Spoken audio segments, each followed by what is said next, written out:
चलिए तो हम लोग जो है सबसे पहले देख लेते हैं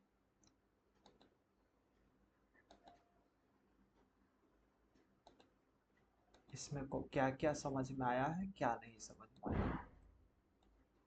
यही है।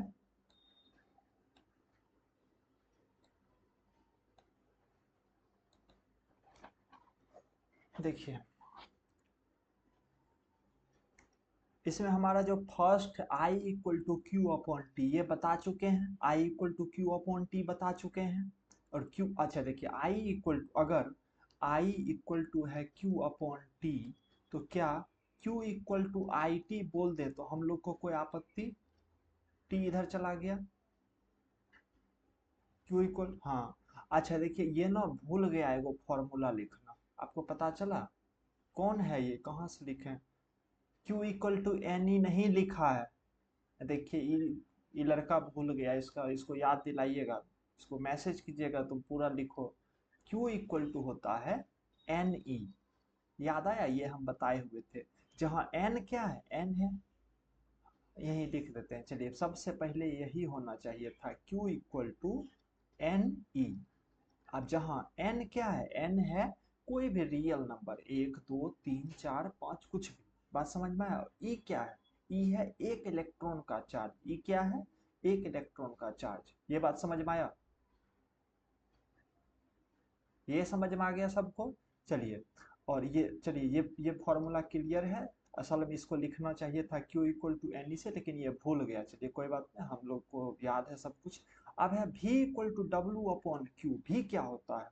भी होता है पोटेंशियल, और पोटेंशियल इक्वल टू होता है work done per unit charge. तो उसी को ये बेचारा लिखा है, सेकेंड नंबर में जो लिखा है वो लिखा है V equal to W upon Q, यानी potential equal to work done per unit charge. अब फिर वही वाली बात, W इक्वल टू, क्या हम लोग नहीं लिख सकते हैं वी क्यू, यानी work done equal to potential into charge. फिर इसको उसी तरह से लिख दिया है। अब लिखा, अब देखिए ये एक बहुत ही इंपॉर्टेंट फॉर्मूला है, एकदम इसको ध्यान में रखना है, इसका स्टेटमेंट हम लोग को याद रखना है। बात समझ में आया? हो सकता है एग्जाम में इस पे न्यूमेरिकल्स और स्टेटमेंट दोनों आपसे पूछते। अच्छा स्टेटमेंट में कैसे पूछेगा भाई? तो स्टेटमेंट में बोलेगा डिफाइन ओम्स लॉ। तो हमको ओम्स लॉ को डिफाइन करना पड़ेगा। कैसे डिफाइन करना पड़ेगा? तो ओम्स लॉ में हम पढ़े थे, करेंट जो होता है वो पोटेंशियल के हमेशा डायरेक्टली प्रोपोर्शनल होता है, यानी V is directly proportional to I। और R क्या आ जाता है, R एक कांस्टेंट आ जाता है, तो V इक्वल टू क्या हो जाता है, आर आई। और इसी को हम लोग लिखते हैं V बराबर आई आर। और वो यहाँ से ये बेचारा लिखा है V equal to I R. V क्या है, पोटेंशियल, I है करंट, R है रेसिस्टेंस। ये बात क्लियर हो गया सबको? ये बहुत ही एकदम इम्पोर्टेंट फॉर्मूला है क्लास 10th का, इसको हम लोग ओम्स लॉ के नाम से जानते हैं। अब देखिए फिर वही वाली बात, V बराबर आई आर, तो I इक्वल टू क्या होगा मेरे भाई? तो I equal to V upon R हो जाएगा। क्यों? क्योंकि R इधर चला जाएगा, डिवाइड हो जाएगा। अच्छा R इक्वल टू क्या होगा? तो R इक्वल टू क्या हो जाएगा? तो R equal to V upon I हो जाएगा। कैसे? R को इधर ही छोड़ दीजिए, I को इधर लेके आ जाइए, आई तो आर को इधर लेके आ जाइए। सब तो छोटा छोटा मैथ, थोड़ा सा मैथ का दिमाग लगाना, और मैथ में तो हमसे तेज हैं आप लोग। चलिए अब आ जाइए आर। आर इक्वल टू, इसको क्या बोलते हैं? ये जो रो, इसको बोलते हैं रो। रो मतलब क्या होता है? रो मतलब होता है रेसिस्टिविटी। रो मीन्स क्या होता है, रेसिस्टिविटी। अच्छा इसको भी, इसका भी स्टेटमेंट ध्यान में रखना है, हो सकता है स्टेटमेंट के रूप में ये भी आ जाए। क्या? तो पूछ दे कि write the factors on which resistance of a conductor depends, या फिर ऐसे पूछते what are the factors on which resistance of conductors depend। तो वो कौन कौन सा फैक्टर है? वो है length of conductor, area of cross section या फिर cross sectional area of conductor, और है टेम्परेचर ऑफ कंडक्टर। लेकिन दो चीज़ों को बहुत अच्छे से हाईलाइट करना, एक है लेंथ और एक है एरिया। और इन लेंथ और एरिया को जब आप हाईलाइट कीजिएगा तो R इक्वल टू जो होगा, R इक्वल टू आएगा रो एल बाय ए। ये एकदम हम बहुत ही अच्छे से समझाए हैं। और इसमें आप देखिएगा हम दो बिल्डिंग भी, अरे एक तो बिल्डिंग बनाए थे, पानी टंकी बनाए थे, बिल्डिंग पे 2 फ्लोर था, नीचे वाले फ्लोर पे पानी भेज रहे थे, ऊपर वाले फ्लोर पे पानी, जो जो पिछले इससे पहले क्लास किए हैं उनको वो कहानी याद आ जाएगा। बिल्कुल बिल्कुल। तो आर इक्वल टू क्या हो जाएगा, रो एल बाई। ये रो तो देखिए रो एक कांस्टेंट है जिसको हम लोग क्या बोलते हैं, रेसिस्टिविटी बोलते हैं। एल क्या है, एल है लेंथ ऑफ कंडक्टर, ए क्या है, ए है एरिया ऑफ कंडक्टर। बात समझ में आया, मतलब एरिया ऑफ कंडक्टर मीन्स की एरिया ऑफ क्रॉस सेक्शन। जैसे देखिए ये पेन आपको दिख रहा है, ये पेन, ये जो इसका लेंथ है ये इतना बड़ा, मान लीजिए यहाँ से यहाँ पेन है तो ये इसका लेंथ है, और एरिया ऑफ क्रॉस सेक्शन आप लोग बहुत अच्छे से समझ जाइएगा। देखिए ये इतना एरिया बाउंड करता है, तो ये इसको बोलते हैं एरिया ऑफ क्रॉस सेक्शन। अभी ये पेन बहुत मोटा होता तो इसका एरिया ऑफ क्रॉस सेक्शन क्या होता, अधिक होता। चलिए यहाँ तक हम लोग जो है पूरा डीप में पढ़ चुके हैं। आज बारी है, अब देखिए इसके बाद इसको बोलते हैं हम लोग, जी, इसको हम लोग बोलते हैं, फोर तक हम लोग बहुत ही अच्छे से पढ़ चुके हैं। अच्छा, अगर किसी को R equal to rho L by A पता चल गया तो रो इक्वल टू क्या होगा नहीं पता चलेगा, ए को उधर लेके चले जाइए तो आर ए बाई एल। बात समझ में आया, बात समझ में आया। अब आज हम लोग ये वाला डेरिवेशन करेंगे, इसको बोलते हैं कॉम्बिनेशन ऑफ रेसिस्टेंस। इसको क्या बोलते हैं, कॉम्बिनेशन ऑफ रेसिस्टेंस। और एक है सीरीज और एक है पैरेलल। बात समझ में आया, ये जो है ये है सीरीज और ये है पैरेलल। कल इसको एकदम ही छोटा रूप में इसके बारे में बताए थे, एक क्वेश्चन दिए थे। आज इसको इसका सबसे पहले हम लोग करेंगे डेरिवेशन, और डेरिवेशन करने के बाद इस पे हम लोग बनाएंगे क्वेश्चन। और एग्जाम में, एग्जाम पॉइंट ऑफ व्यू से ये बहुत ही इम्पोर्टेंट, हम आपको सैंपल पेपर भी दिखा देंगे ताकि आपको ये फील हो जाए कि हाँ भाई इस पे खूब आता है क्वेश्चन। जितना भी इलेक्ट्रिसिटी में आप डिजाइन देखिएगा, स्टाइलिस्ट डिजाइन बना हुआ है, ऐसे करके इसे इसे इसे घुमा दिया गया, इस तरह से घुमा दिया गया, आप समझ लीजिए यहीं से ये क्वेश्चन आया है। बात समझ में आया। और उसके बाद हम लोग दो दो चीजें और हैं, इसको बोलते हैं हीटिंग जूल्स, या direct heating effect of electric current भी बोल सकते हैं, या joules law of heating effect of current भी बोल सकते हैं। और इसको हम लोग बोलते हैं पावर। क्या बोलते हैं इसको, पावर। दो टॉपिक और बचेगा। तो बहुत अच्छा है, जिन्होंने इसका स्क्रीनशॉट या डाउनलोड किया उनको बहुत बहुत धन्यवाद कि आप यहाँ से ले आए। और इसमें अब देखिए हमारे और आप में डिफरेंस क्या है, इससे आप अगर यही चीज़, ये तो गूगल में अवेलेबल है, सब कोई डाउनलोड कर सकता है। तो आपके मन में ये सवाल आता होगा तब तो सब लोग डाउनलोड कर ही लेता, तो कोई दिक्कत ही नहीं था, आराम से सब पढ़ लेता। बीच में हम मीडिएटर के रूप में क्यों आए, तो हम आए आपको ये सब चीज़ें समझाने के लिए कि देखो बाबू इसका क्या क्या इंपॉर्टेंस। अब देखिए जो बनाया Q equal to N E लिखना भूल गया, अब आप ये फॉर्मूला लिखे बिना ये पूरा लिखते जाते हैं, मान लीजिए कैलकुलेट में नंबर ऑफ इलेक्ट्रॉन्स पूछ देता एक कूलम चार्ज में कितना इलेक्ट्रॉन होता है, वो आप ये हम निकलवाए भी हैं, 6.25 इंटू 10⁻18 इलेक्ट्रॉन होता है। तो आप कहिएगा ये तो फॉर्मूला दिया हुआ ही नहीं है, बात समझ में आया। तो इस चीज़ को एक कंप्लीट रूप देने के लिए हम लोग आते हैं और आपस में डिस्कशन करते हैं। तो ये हम लोग पढ़ेंगे, और इसका joules law of heating effect of electric current में हम लोग H इक्वल टू जो होता है आई स्क्वायर आर टी। एच क्या है, एच है कितना हीट एनर्जी प्रोड्यूस करेगा, तो आई स्क्वायर आर टी। और इसी का डेरिवेशन करके और भी फॉर्मूला हम लोग पढ़ते हैं, P equal to power equal to, आप लोग पहले से भी जानते होंगे, work done per unit time is called power. तो उसी चीज को लिखा है, फिर इसी को डिराइव कर करके पावर का और भी फॉर्मूला लिखा है। बात समझ में आया। अच्छा ये लास्ट में देखिए, हाँ एक चीज ये लिख दिया है, Q इक्वल टू एन ये लिखा है बेचारा, और E इक्वल टू लिखा है P इंटू टी। हाँ तो एनर्जी इक्वल टू पावर, देखिए पावर इक्वल टू अगर work done per unit time हो सकता है तो वर्क डन इक्वल टू क्या होगा, पावर इंटू टाइम। तो वही वर्क डन को ये बेचारा लिखा है ई मतलब क्या, ई मतलब एनर्जी। बात समझ में आया, एनर्जी इक्वल टू क्या हो जाएगा, पावर इंटू टी। कोई ऐसा स्टूडेंट है क्या जो मतलब ज्वाइन करना भूल गया है, कॉल आ रहा है किसी का, छोड़ दीजिए आप।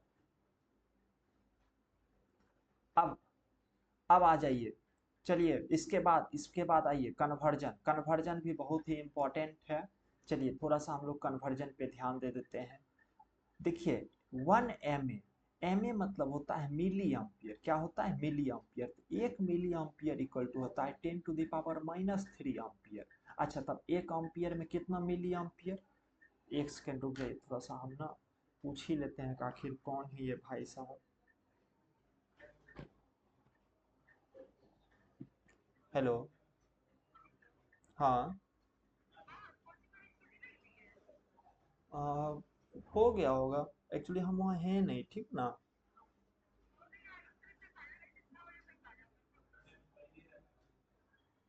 अच्छा, हम एक बार पता करके बताते हैं, ठीक ना। ठीक।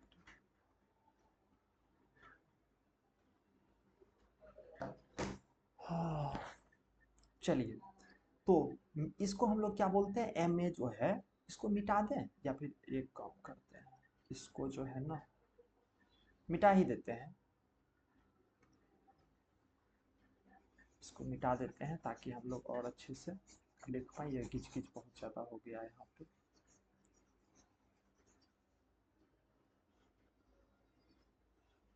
देखिए, ये है M A. 1 MA equal to होता है 10⁻³ एम।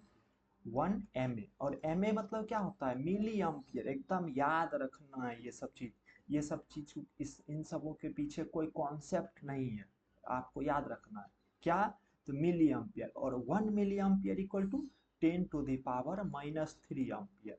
अब ये अगर किसी को याद हो गया तो पूछ देगा 1 एम्पियर इक्वल टू कितना मिली एम्पियर। तो 1 एम्पियर इक्वल टू 10⁻³ एम्पियर। उसी तरह 1 माइक्रो, ये जो है इसको क्या बोलते हैं, माइक्रो। प्लीज प्लीज म्यूट कर लीजिए ना।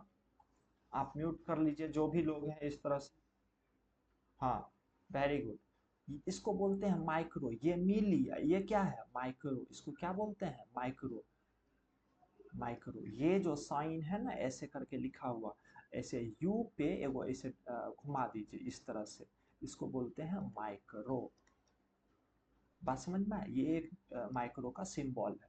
तो 1 micro ampere equal to 10⁻⁻6 ampere. तो उसी तरह अगर आप पूछते 1 एम्पियर इक्वल टू कितना माइक्रो एम्पियर, तो 10⁻6। बात समझ में आया? सीधा उल्टा हो जाएगा। तो वही चीज यहाँ लिखा है। अब है 1 किलो वाट आवर। 1 किलो, जब हम आपको पावर पढ़ा रहे होंगे तो हम आपको पढ़ाए, क्या बोले, एम्पियर। हाँ। अच्छा, अरे 1 माइक्रो, इसको बोलते हैं माइक्रो। ये जो इसको लिखते कैसे हैं, इसको ऐसे लिखेंगे। यू लिखे हैं ना, यू। तो यू लिखने से पहले ऐसे कर दीजिए और ऐसे करके ऐसे कर दीजिए। बात समझ में आए? इसको क्या पढ़ते हैं, इसको बोलते हैं माइक्रो। और 1 माइक्रो एम्पियर इक्वल टू जो होता है वो होता है 10⁻⁻6, यानी 1 माइक्रो ऐसे लिख देंगे तो क्या हो जाएगा, 1 माइक्रो एम्पियर। और 1 माइक्रो एम्पियर इक्वल टू होता है 10⁻⁻6 एम्पियर। ये बात समझ में आया? आप समझ में आया? क्या बोले? नहीं नहीं, माइक्रो नहीं होता, वो दूसरा चीज है। माइक्रो एंड माइक्रो दूसरा चीज है। माइक्रो मीन्स बहुत छोटा, micro means large, large scale. बात समझिए? वो आप पढ़ते होंगे ऑर्गेनिज्म वगैरह में। ये दूसरा चीज है। इसको माइक्रो एम्पियर बोलते हैं। 1 माइक्रो एम्पियर इक्वल टू क्या होता है, 10⁻⁻6 एम्पियर। ठीक है। अब आ जाइए इधर। ये है 1 किलो वाट आवर।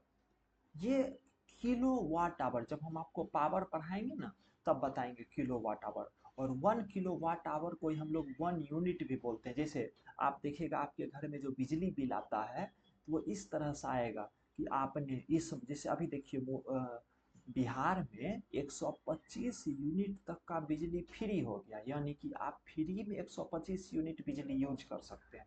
मतलब 125 यूनिट बिजली का पैसा नहीं लगेगा। तो आप लोग कभी मन में ये सवाल नहीं उठा है कि आखिर 125 यूनिट होता क्या है?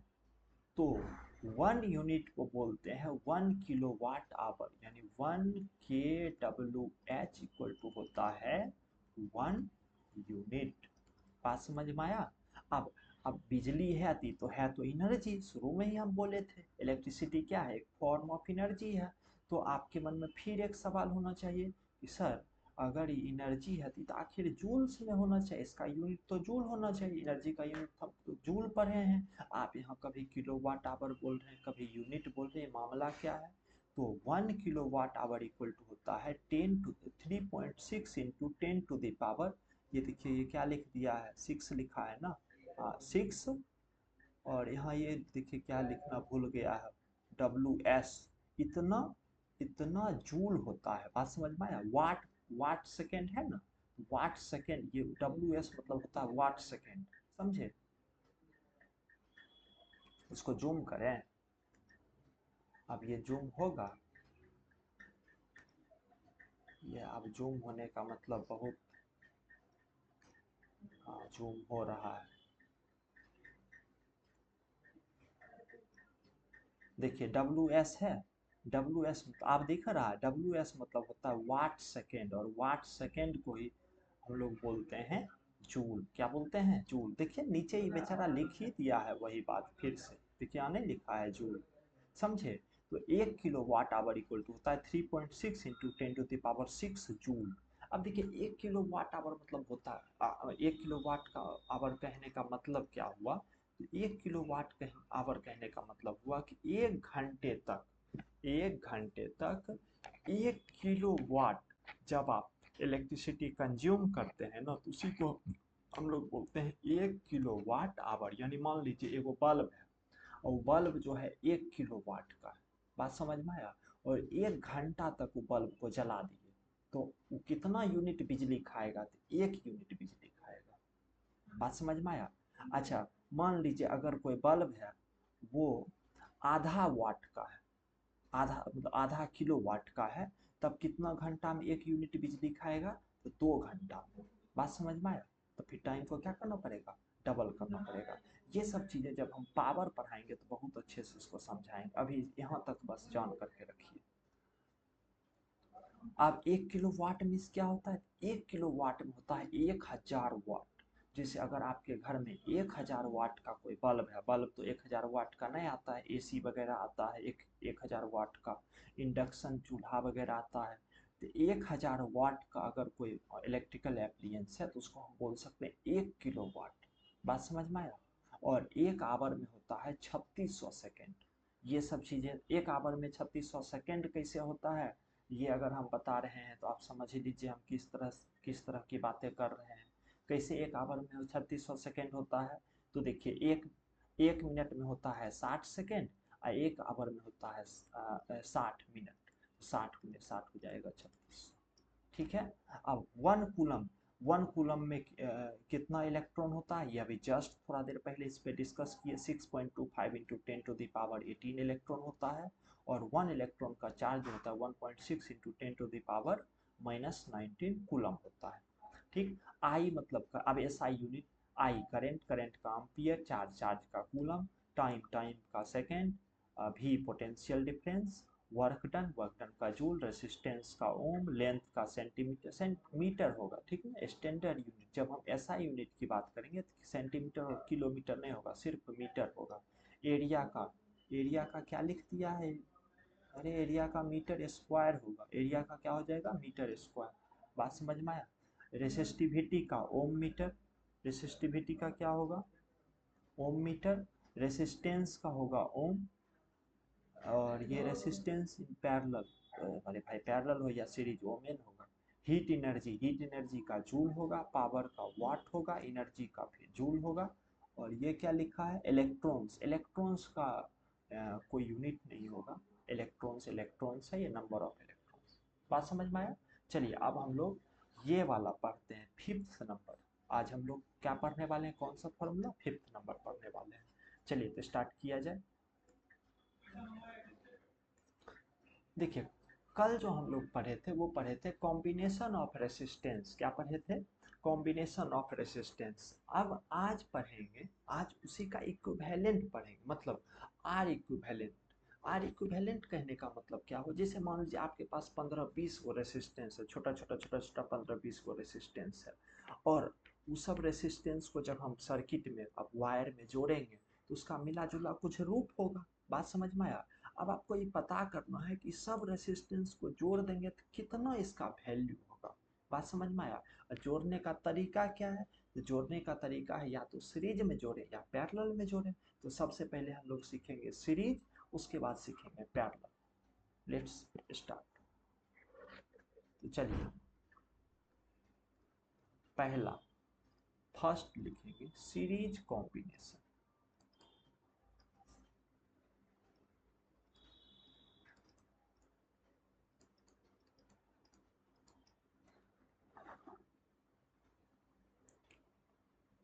हमारे और हाँ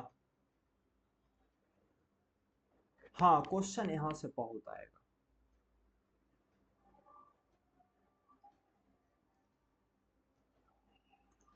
हम्म। अब सीरीज कॉम्बिनेशन मतलब होता क्या है, इसको समझिए। सीरीज कॉम्बिनेशन मतलब क्या हुआ कि जैसे मान लीजिए आपके पास बहुत सा पार्टिकल है। आप क्या कि एक पार्टिकल ऐसे जोड़े, इसके पीछे वो पार्टिकल जोड़ दिए, इसके पीछे वो पार्टिकल जोड़ जोड़ दिए। जैसे ट्रेन, ट्रेन तो आप लोग सब देखे होंगे। ट्रेन का जो डिब्बा होता है वो आपस में क्या रहता है, सीरीज कॉम्बिनेशन में रहता है। बात समझ में आया? यानी एक के साथ एक क्या है, कनेक्टेड है। यानी यहाँ पे कैसे रहेगा ना, यहाँ पे देखिए रेसिस्टेंस कुछ इस तरह से रहेगा। वैसे इसको जरा हम लोग सॉल्व करते हैं। मान लीजिए ऐसे बना हुआ है, फिर इस तरह से है, फिर इस तरह से है,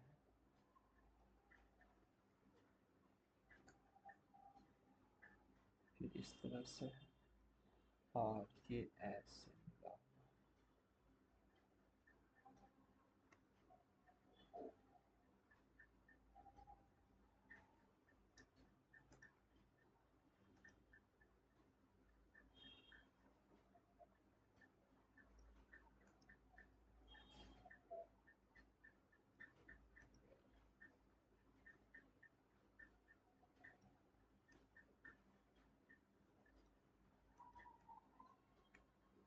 देखिए ये हमारा एक सर्किट है, ये पोटेंशियल इसका कुछ भी बोल देते हैं, और ये यहाँ पे छोटा छोटा रेसिस्टेंस लगा हुआ है, ये भी रेसिस्टेंस है।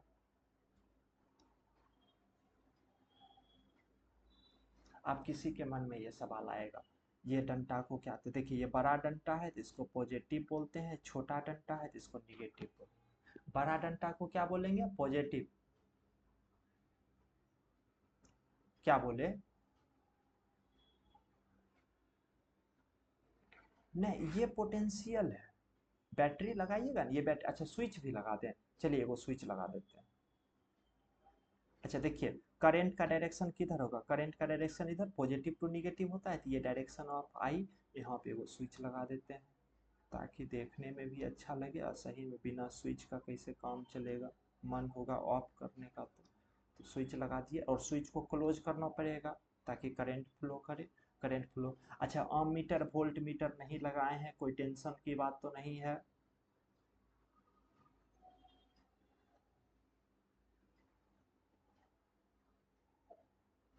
हाँ, यही अगर आमने सामने ऐसे करके रहता तो इसको पैरेलल बोलते, अभी जस्ट पैरेलल पे आएंगे, अभी जस्ट आएंगे पैरेलल पे, ठीक ना। पहले सीरीज पढ़ लेते हैं। देखिए ये एक सर्किट है, ये क्या है, एक सर्किट है। सर्किट में सबसे अधिक इम्पोर्टेंट क्या है, बैटरी। बिना बैटरी है खूब आप वायर वगैरह पूरा, जो आपके घर में वायरिंग एकदम जबरदस्त वायरिंग है, मारते एकदम एक से एक, हैवल्स का वायर लगा हुआ है, हैवल्स का स्विच लगा हुआ है। अब बिजली ये नहीं है, आप जहाँ घर बनाए वहाँ बिजली नहीं है, तो क्या वायरिंग कोई काम का रहेगा? हाँ, तो सबसे पहले ज़रूरी है बैटरी, ये बैटरी बना है। बात समझ में आई? ये क्या है हम लोगों का, बैटरी है। ये थोड़ा सा और इसको क्लोज कर दीजिएगा तो देखने में अच्छा लगेगा। और ये छोटा वाला डंडा माइनस को रिप्रेजेंट करता है, बड़ा वाला डंडा प्लस को। ये देखिए कितना आसान है इसको याद रखना, बड़ा है इसीलिए बेचारा प्लस है, ये छोटा हो गया, छोटू सा है तो इसको माइनस बोलेंगे। समझे? और क्या दिखा रहा है,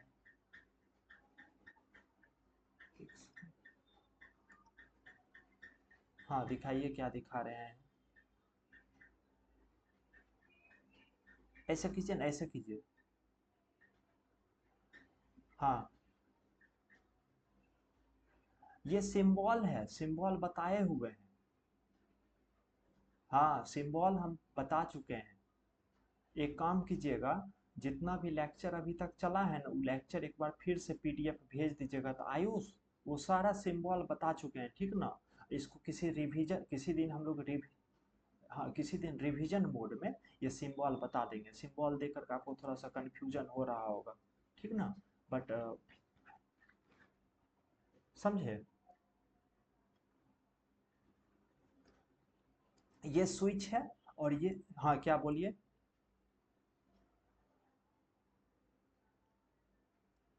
हाँ कमल, एक काम करना है आज फिर से, जितना भी लेक्चर गया है, अच्छा वो देख करके आप लोग को कन्फ्यूजन भी नहीं होगा। हम जितना भी पीडीएफ भेजे हैं सब पीडीएफ में नेम लिखा हुआ है, लेक्चर 1, लेक्चर 2, लेक्चर 3। तो आप देख लीजिए कमल, एक बार फिर से रिसेंट, या फिर हम ही कर देंगे आज, हम ही कर देंगे, ठीक ना? पहले पढ़ लीजिए। चलिए, तो अब यहाँ पे हम क्या किए हैं ना, 3 ठो ये सर्किट में ना रेसिस्टेंस 3 को लगाए हैं। रेसिस्टेंस एक तरह से इलेक्ट्रिकल एप्लियंस भी होता है। मान लीजिए ये 3 को बल्ब है लगा हुआ, बात समझ में आया? 3 को रेसिस्टेंस लगाए हैं। इस रेसिस्टेंस का नाम दे देते हैं R1, इसका नाम दे देते हैं R2, और इसका नाम दे देते हैं R3। बात समझ में आया? मेरी मर्जी, हमने नाम दे दिया। ये स्विच है, इसको एस नाम दे देते हैं, एस से रिप्रेजेंट कर दिए, एस में स्विच हो गया। स्विच हमारा क्लोज है ताकि करंट का फ्लो होता रहे। करंट ऐसे जा रहा होगा, करंट भाई ऐसे जा रहा होगा, इधर से बेचारा आ रहा होगा। अच्छा, चार्ज कैसे जा रहा होगा? चार्ज ऐसे जा रहा होगा। ये सब, ये तो मोटा मोटी बातें हो गई। स्विच ऐसे है, स्विच इस तरह से, और इसको ऐसे मिला दिए तो क्लोज हो गया। अच्छा, आप देखो कुछ कुछ लोगों को दिख रहा होगा वहाँ पे एनसीईआरटी ऐसे, ऐसे करके, ऐसे, और इसके अंदर अगर एगो बिंदी बना दिए तो ये क्लोज, और अगर बिंदी नहीं बनाए दी ओपन, यानी ये स्विच क्लोज स्विच है और ये स्विच ओपन स्विच है। तो अरे भाई ऐसे भी बनाते हैं, ये भी एक रिप्रेजेंट करने का तरीका है, लेकिन हमको आसान ये लगता है। बात समझ में आया? जो आपको आसान लगे आप रिप्रेजेंट कर सकते हैं, ऐसे भी स्विच बना सकते हैं। आप कहिएगा इसमें ओपन स्विच कैसे बनाएंगे? ओपन स्विच के लिए ऐसे कर देंगे, ओपन स्विच के लिए क्या कर देंगे? ऐसे करके इसको खुला छोड़ देंगे। इसको क्लोज करना होगा, क्लोज करने के लिए क्या कर देंगे? क्लोज करने के लिए ऐसे जाएंगे और ऐसे लेंगे, इसको ऐसे मिला देंगे, ऐसे मिला दिए, स्विच क्लोज हो गया। तो दोनों तरीके से आप रिप्रेजेंट कर सकते हैं, ये भी तरीका है रिप्रेजेंट करने का और ये भी तरीका है। बात समझ में आया? चलिए, किसका मतलब? रेजि रेसिस्टेंस का मतलब होता है रुकावट। जैसे अब इसका रेसिस्टेंस समझना हो ना, आप सिंपली समझ लीजिए कि मान लीजिए आपको अभी क्लास खत्म होगा और आपको मन होगा कि हम अपने किसी दोस्त के पास घूमने चले जाएं। आप जैसे ही दरवाजे से बाहर निकलिएगा, पापा रोक लेंगे कि नहीं रोक लेंगे? पूछेंगे कहाँ जा रहा है? आप समझ लीजिए पापा आपके लिए रेसिस्टेंस हो गए, पापा हो गए रेसिस्टेंस। उसी तरह ये जो R1, R2, R3 है, ये इसके लिए रेसिस्टेंस है, करंट के लिए। ये करंट को जाने से रोक रहा है। बात समझ में आया? तो रेसिस्टेंस मतलब क्या होता है? टोटल ऑब्स्टेकल, ऑब्स्टेकल मतलब क्या? रुकावट। टोटल ऑब्स्टेकल, टोटल ऑब्स्टेकल जो क्रिएट होगा किसी भी कंडक्टर में, या फिर total obstacle offered by any conductor is called resistance. बात बात समझ में आए? जैसे मान लीजिए ना आप बाहर जाने लगे, पापा मम्मी सब रोकने के लिए तैयार हो गए, तो सब लोग मिल करके रोक रहे हैं, तो सब रेसिस्टेंस के रूप में आ जाएंगे। तो उसी तरह कंडक्टर के केस में हम लोग पढ़ते हैं total obstacle offered by any conductor is called resistance, और ये सब प्रीवियस लेक्चर में निकला हुआ है। अब देखिए, अब बात समझिए यहाँ पे, ये वायर सेम है, वायर सेम है, और वायर अगर सेम है तो करेंट आई का वैल्यू हमेशा सेम होगा। सेम वायर, ये आपको याद रखना है। अगर वायर सेम है, यहाँ लिख देते हैं हम, if wire is same then value of current will not change, will not change. यानी अगर वायर सेम है तो करंट का वैल्यू चेंज नहीं होगा। यानी इस वायर में अगर आई करंट फ्लो कर रहा है तो पूरे तार में आई करंट फ्लो करेगा कि नहीं करेगा?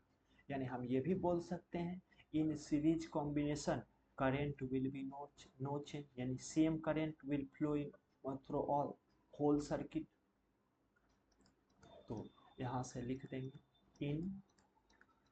इन series combination, in series combination, in series combination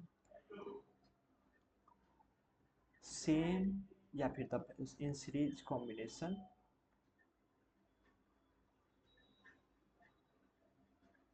अच्छा ये चालू हो गया डिस्कशन। क्लास खत्म होने दीजिए, क्लास खत्म होगा चला जाएगा। इन series combination the value of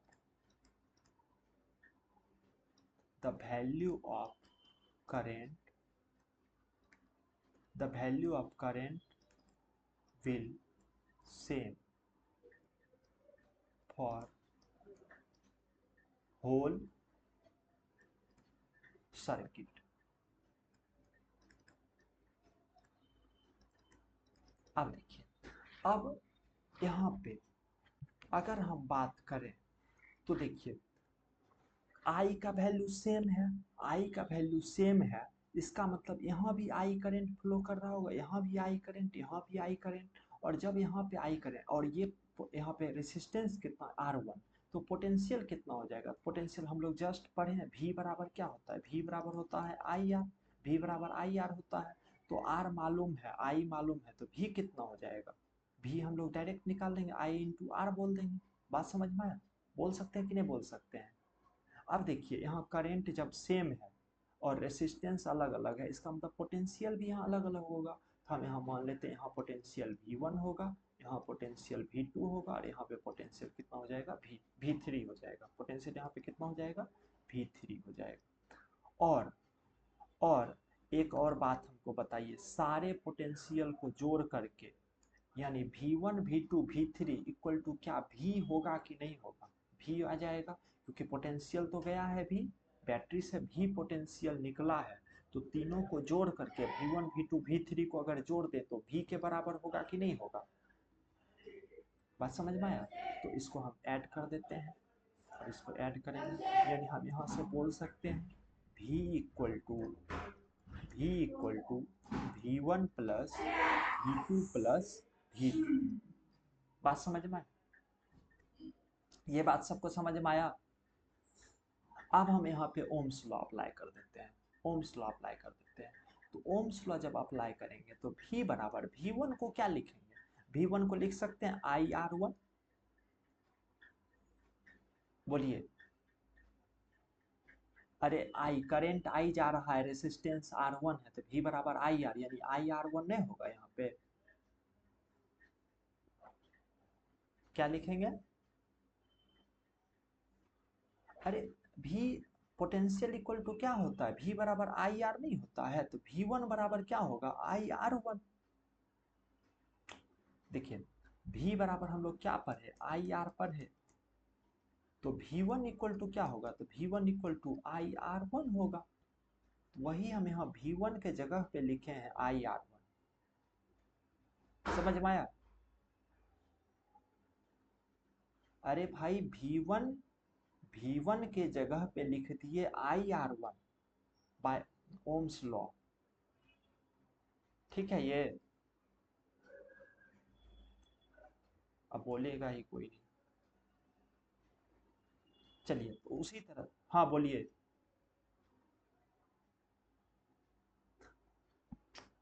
I current को ही ना, हाँ भाई आई मतलब करेंट, आई करेंट का ही मत होता है, करेंट, समझे।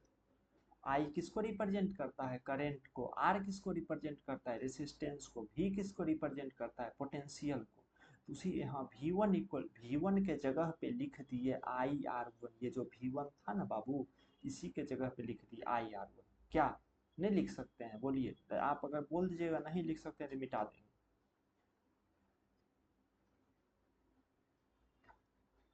चलिए, तो थोड़ा सा मेरी भी मर्जी चलनी चाहिए। तो V2 के जगह क्या लिख दें, IR2 लिख दें। हाँ, अब V3 के जगह क्या लिख दें, IR3 लिख दें। आज देखिए यहाँ पे है V, यहाँ पे क्या है, V है। बात समझ में आया। यहाँ क्या है, V। मान लेते हैं इस सब R1 R2 R3 सब को मिला करके एक रेसिस्टेंस है, जिसको बोलते हैं R इक्विवेलेंट। क्या बोलते हैं, R इक्विवेलेंट। और R इक्विवेलेंट को लिखेंगे कैसे, लिखेंगे R E Q, इसका मतलब हो जाएगा R इक्विवेलेंट। समझ में आया? बात समझ में आया?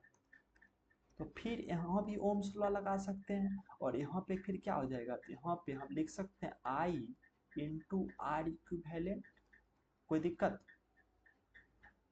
Equal to I R one plus I R two plus I R. ठीक है, अब देखिए क्या यहाँ आपको कुछ दिख रहा है, क्या इन सब से आई कॉमन ले लें, तीनों में आई है, आई को कॉमन ले लें, तो चलिए, वेरी गुड, चलिए तो I R equivalent equal to क्या हो जाएगा, तो देखिए आई आई कॉमन ले लेते हैं, आई कॉमन ले लेंगे तो ये क्या हो जाएगा R one plus R two plus R three. अब देखिए आई से आई कट जाएगा, कट जाएगा, तो आर इक्विवेलेंट इक्वल टू क्या होगा, तो आर इक्विवेलेंट इक्वल टू आ जाएगा हमारा R one plus R two plus R three, और इसी को हम लोग बोलते हैं series combination, R equivalent for series combination. बात समझ में आया? हाँ, और इसको बोलेंगे इक्विवेलेंट रेसिस्टेंस,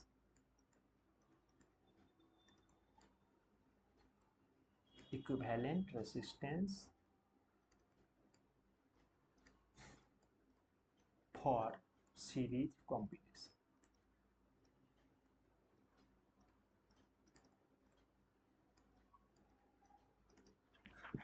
ठीक है, ये समझ में आया, सीरीज खत्म। अब आइए थोड़ा सा पिछले पिछले स्लाइड पे देखिए क्या था, R equivalent equal to R one plus R two plus R three, अब वन अपॉन आर, ये अभी नहीं बताएं, ये पैरेलल है, ये अभी नहीं बताएं, सीरीज वाला बता चुके हैं, तो हम लोगों का सीरीज खत्म, सीरीज का काम खत्म हो चुका है, इसके बाद पैरेलल पढ़ेंगे, सीरीज कॉम्बिनेशन खत्म हो गया। अब एक दो क्वेश्चन, छोटा छोटा क्वेश्चन जल्दी से हम लोग बना लेते हैं सीरीज कॉम्बिनेशन पे। हाँ, चलिए बता देते हैं। अरे सबसे पहले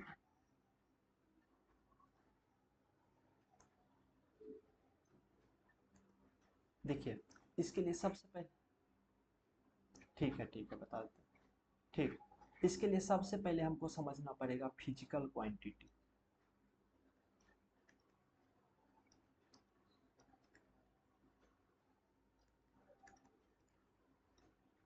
देखिए फिजिकल क्वांटिटी क्या होता है, कोई भी क्वांटिटी जिसका हम लोग मेजरमेंट, एक सेकंड रुक जाइए, कोई भी क्वांटिटी जिसका हम लोग मेजरमेंट कर सकते हैं उसको क्या बोलेंगे, फिजिकल क्वांटिटी का बोलेंगे। बात समझ में आए, दुनिया में जो भी जिस किसी का भी मेजरमेंट कर सकते हैं उसका क्या बोलेंगे, फिजिकल क्वांटिटी। अब आपके मन में सवाल आएगा क्या इस पेन को मेजर कर सकते हैं, जी हाँ इसको मेजर कर सकते हैं, तो ये फिजिकल क्वांटिटी होगा। क्या घर को मेजर कर सकते हैं, घर को भी मेजर कर सकते हैं, ये देखिए माउस है, ये माउस को मेजर कर सकते हैं, ये भी फिजिकल क्वांटिटी होगा।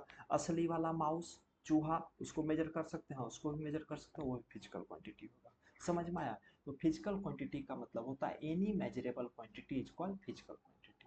बात समझ में आया? हाँ बता रहे हैं, any any measurable quantity, any measurable quantity, any measurable quantity is called physical quantity.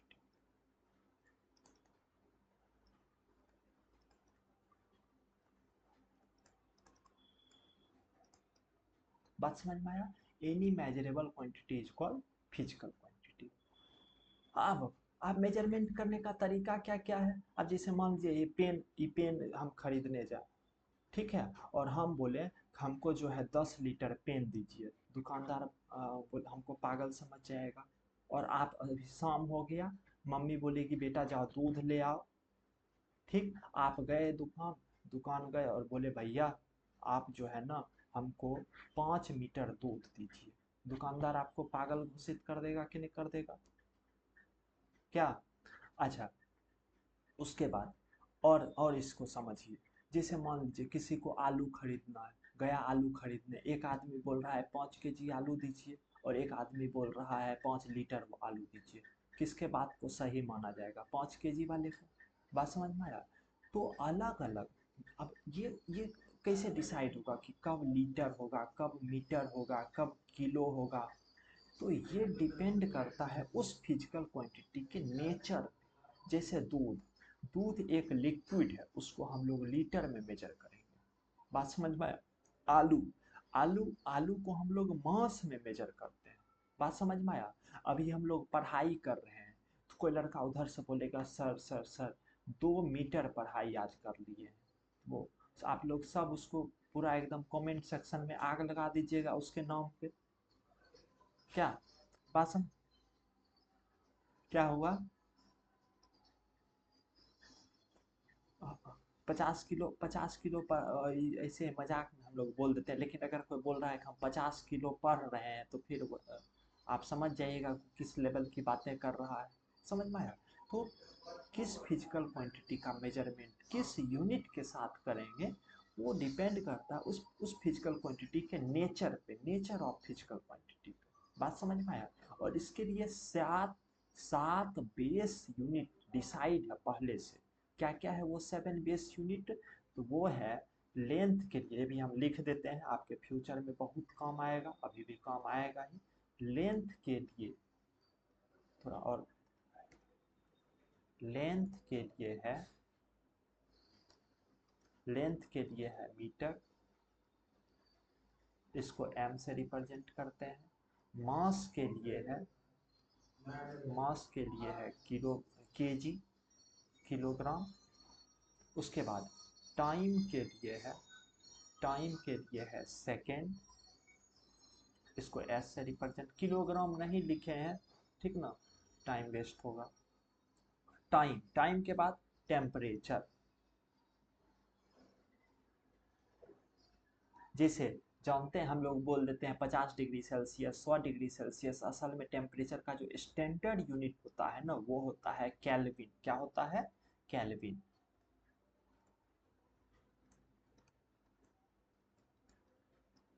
हाँ, काहे ना 7 डिग्री बुखार होगा? 7 डिग्री बुखार मतलब कि उसको डिग्री से हम लोग जो, हम अपने बॉडी का टेम्परेचर जो मेजर कर, सुनिए ना, हम जो अपने बॉडी का टेम्परेचर मेजर करते हैं ना, वो असल में फ़ारेनहाइट में मेजर करते हैं। बात समझ में आया? जो थर्मोमीटर से आप बुखार मापते हैं 100 डिग्री वगैरह, तो वो जो है वो असल में हम लोग, एक सेकेंड रुक जाइए, तो एक सेकेंड जस्ट, तो असल में वो फ़ारेनहाइट में रहता है।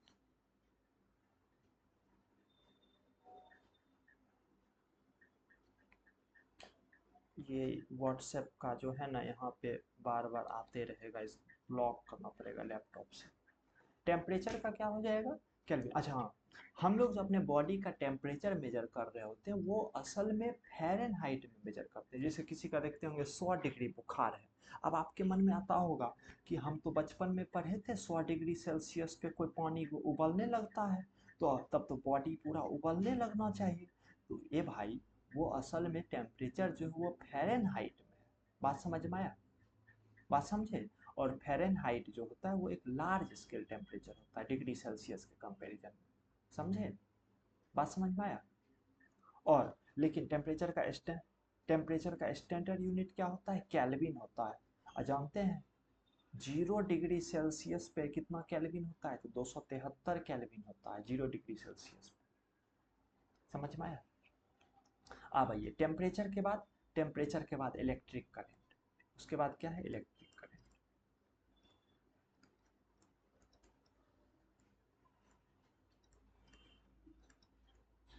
इलेक्ट्रिक करंट का क्या होता है? एम्पियर, इसको ए से रिप्रेजेंट करते हैं। अब यहाँ नंबरिंग नहीं कर रहे हैं, नंबरिंग कर देंगे ताकि आसान हो समझने में। 4, 5। इलेक्ट्रिक करंट के बाद क्या होता है? इलेक्ट्रिक करंट के बाद होता है अमाउंट ऑफ सबस्टेंस। ये तो अभी आपको नहीं समझ में आएगा, प्लीज परेशान नहीं होना है, 11th में इसके बारे में बहुत डीप में पढ़ना है। Amount of substance, amount of substance किसे रिप्रेजेंट करते हैं, तो मोल्स, मोल। और 7 है luminous intensity, luminous intensity, luminous intensity को किससे रिप्रेजेंट करते हैं, कैंडेला से। बात समझे, इसको सीडी भी बोलते हैं, सीडी, कैंडेला, समझे। हाँ, तो देखिए कौन भागा कि कोई ज्वाइन कर रहा है,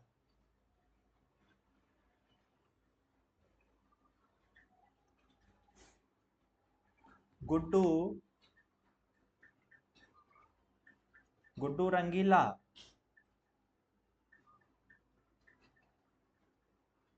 गुड्डू रंगीला इतना बजे आया है, इसका थोड़ा सा खबर लीजिएगा, जब भी मिले तो मेरे तरफ से। हाँ, नहीं नहीं गया नहीं, यहीं है। चलिए, अमाउंट ऑफ सबस्टेंस को मोल से, अच्छा इसके बारे में थोड़ा सा हम आपको बता दें, अमाउंट ऑफ सबस्टेंस और लुमिनस इंटेंसिटी होता क्या है असल में।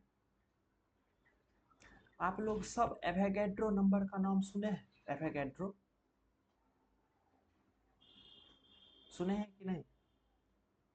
हाँ, तो उसी, हाँ वही जो एवोगैड्रो नंबर है ना, उसी को असल में हम लोग मोल बोलते हैं। बात समझ में आया। और एक मोल में 6, हाँ एक मोल में जो है 6.022 इंटू 10⁻23 पार्टिकल्स यानी कि एटम्स होगा, और उसी को 1 मोल बोलते हैं। क्या बोलते हैं उसको, 1 मोल।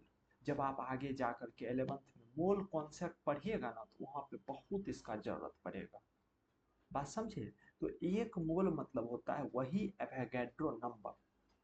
अब लुमिनस, जी थोड़ा सा आप 9th में पढ़े होंगे मोल कॉन्सेप्ट, और वही आप जैसे फाउंडेशन के तर्ज पे पढ़ते तो बहुत डीप में पढ़ना होता।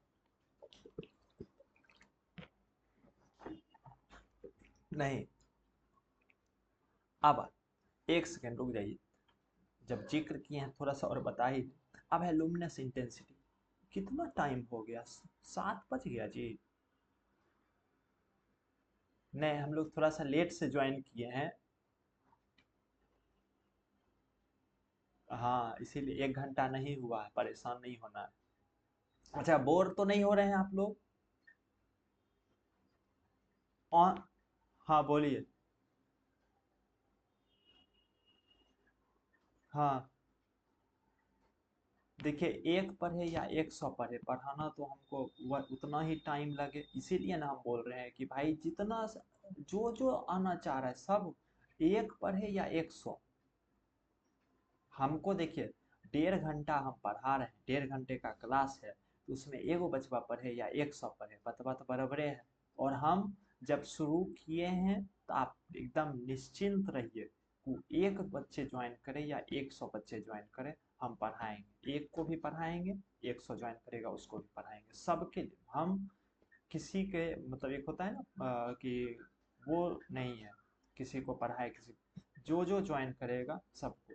इसीलिए हम बोले कि ग्रुप बना दीजिए, और जिसका जैसे किसी का छूट गया है तो उसको हम लोग बैकअप क्लास में कंप्लीट करेंगे। हमारा मेन मोटिव देखिए, हम लोगों का मेन मोटिव होना चाहिए कि हमें अपने एग्जाम के लिए अपने आप को तैयार करना है, हमारे पास नॉलेज आना चाहिए।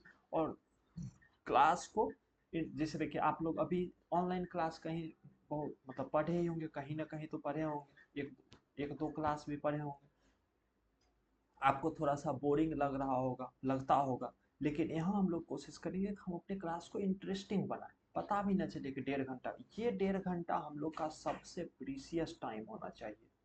और इसीलिए ग्रुप बनाने के पीछे हमारा मेन मकसद ये भी था कि आप कभी भी पढ़िए, जैसे देखिए 1.5 घंटा तो यहाँ पढ़ लिए, उसके बाद भी तो पढ़िएगा, स्कूल में पढ़िए, पढ़े घर में सेल्फ स्टडी किए, कहीं और पढ़े, वहाँ आपको जो भी चीज़ें समझ में नहीं आया ग्रुप में आप पोस्ट कर दीजिए। और ग्रुप में पोस्ट कर दिए कि ये चीज़ें हमें नहीं समझ, जैसे कल तक बहुत सारा डाउट भी सॉल्व किए, आज हमारे पास डाउट नहीं आया, आप जा कर के पीडीएफ देखिएगा उस पर। तो जो भी आप डाउट ग्रुप में पोस्ट कीजिएगा, वो डाउट जो है हम लोग सॉल्व करेंगे। बात समझ में आया। और ये ग्रुप को बहुत ही इम्पोर्टेंट समझना है। कल के डेट में हो सकता है ये ग्रुप को एक बार आप सही से सीरियली पढ़ लिए, मतलब देख लिए, तो आपका सब डाउट क्लियर हो जाएगा। सोचिए ना, अगर मान लीजिए 20 स्टूडेंट है, 20 स्टूडेंट का अलग अलग डाउट है, तो एक दिन में 20 डाउट तो क्लियर हुआ ना भाई। बात समझे? एक स्टूडेंट रहे या 100 रहे, हमारे लिए सब बराबर।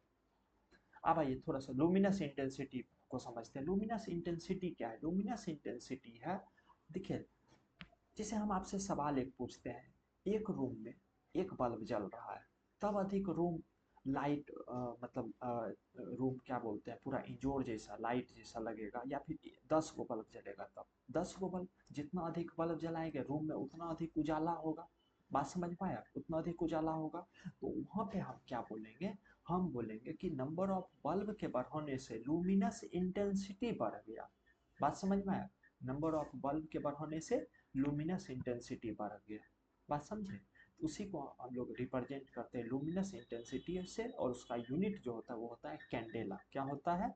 कैंडेला। तो असल में luminous intensity amount of light के लिए रिप्रेजेंट किया जाता है। बात समझ में आया? लुमिनस इंटेंसिटी मतलब क्या हुआ? Amount of light. ठीक। चलिए अब हम लोग नेक्स्ट स्लाइड की ओर चलते हैं। अच्छा, हाँ, इसमें देखिए 2 चीजें और रह गया है। जी बोलिए। हाँ बोलिए। नहीं आप। हाँ।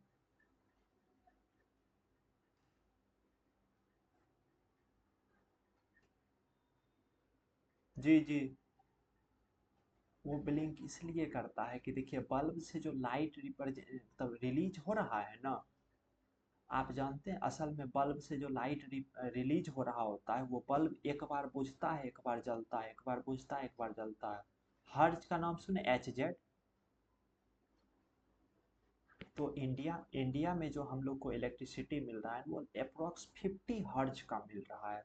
यानी वो जो बल्ब आपको जलता हुआ दिख रहा है वो असल में बाबू जल नहीं रहा है, वो बुक बुक कर रहा है ऐसे। जल रहा है बुझ रहा है, जल रहा है बुझ रहा है। बात समझ में आया? अब कही अब लेकिन आप कहिएगा कि हमको काहे ने बुझते हुए दिखता है, तो इतना ना फास्ट हो रहा है ना, इतना ना फास्ट वो बुझ रहा है जल रहा है कि आप पते नहीं कर पाते हैं। जैसे जैसे पंखा जब चल। हाँ। आप जैसे जैसे सोचिए ना, पंखा जिसमें चल रहा होता है तो आप उसकी पंखी को काउंट कर पाते हैं? नहीं कर पाते हैं। क्यों नहीं कर पाते हैं? क्योंकि हमारा जो आँख है ना, वो वो 1/6 सेकेंड तक ही, कोई भी ऑब्जेक्ट का इमेज बनाने के लिए वन मिनिमम 1/6 सेकेंड चाहिए। और वो 1/6 सेकेंड से पहले ही पंखी वहां से गायब हो जाता है। इसीलिए पंखी नहीं काउंट कर पाते हैं। लेकिन जानते हैं DSLR से पंखी काउंट कर लीजिएगा। तो असल में जब आप कैमरा से बल्ब का फोटो ले रहे होते हैं ना, तो कैमरा जो है उस चीज़ को डिटेक्ट कर लेता है कि बुझ रहा है जल रहा है। इसीलिए कैमरा में पता चल जाता है ब्लिंक करते हुए। और जानते हैं, अब हम आपको एक और इंटरेस्टिंग बात बताते हैं। अमेरिका चले जाइएगा ना, अमेरिका में जितना इंडिया में बल्ब ब्लिंक करेगा उतना अमेरिका में नहीं ब्लिंक करेगा। पूछिए काहे? तो अमेरिका, हाँ, वहाँ अधिक हर्ज के करंट में मतलब प्रोड्यूस कराया जाता है। बात समझ में आया? हाँ। अमेरिका में बहुत हाई फ्रीक्वेंसी का मतलब इलेक्ट्रिसिटी प्रोड्यूस किया जाता है। तो अरे देखिए, जो सवाल है ना, आप सवाल। हाँ हाँ बोलिए। हम्म। वो एक्चुअली होता क्या है ना, कि आप अच्छा बल्ब को देख रहे थे तो आपका जो आ, ये पुपिल है ना, पुपिल का साइज क्या हो गया? छोटा हो गया। साइज क्या हो गया? छोटा हो गया। और बल्ब के बाद फिर अचानक हमको देखे तो आप हाई लाइट मतलब हाई इंटेंसिटी से लो इंटेंसिटी में आए। तो पुपिल बेचारा बहुत जल्दी नहीं ना अपना साइज रिगेन करेगा। इसीलिए कुछ देर तक अंधेरा दिखता है। आप इससे भी खतरनाक हम आपको बताते हैं, आप कुछ नहीं, आप जो है एक कोई प्रिंस म्यूट कर लीजिए तो। आप क्या कीजिएगा बताते हैं। आप जो है ना, बाथरूम का लाइट ऑफ कर दीजिए। आप पूरा रूम में, जिस रूम में आप बैठे हैं उसमें पूरा एकदम भयंकर लाइट है। पूरा दो चार 10 गो बल्ब जला दिए हैं, ठीक है ना? अचानक आप बाथरूम चले जाइए, उसके बाद देखिएगा बाथरूम का जो सीट होता है वो भी आपको नहीं दिखेगा। और कुछ देर के बाद दिखेगा, कुछ देर के बाद आपको मग भी दिखेगा, अच्छा मग यहाँ रखा हुआ है। ये बहुत बार होता है जब आप कभी हॉल वगैरह में या फिर कहीं पार्टी वगैरह में, पार्टी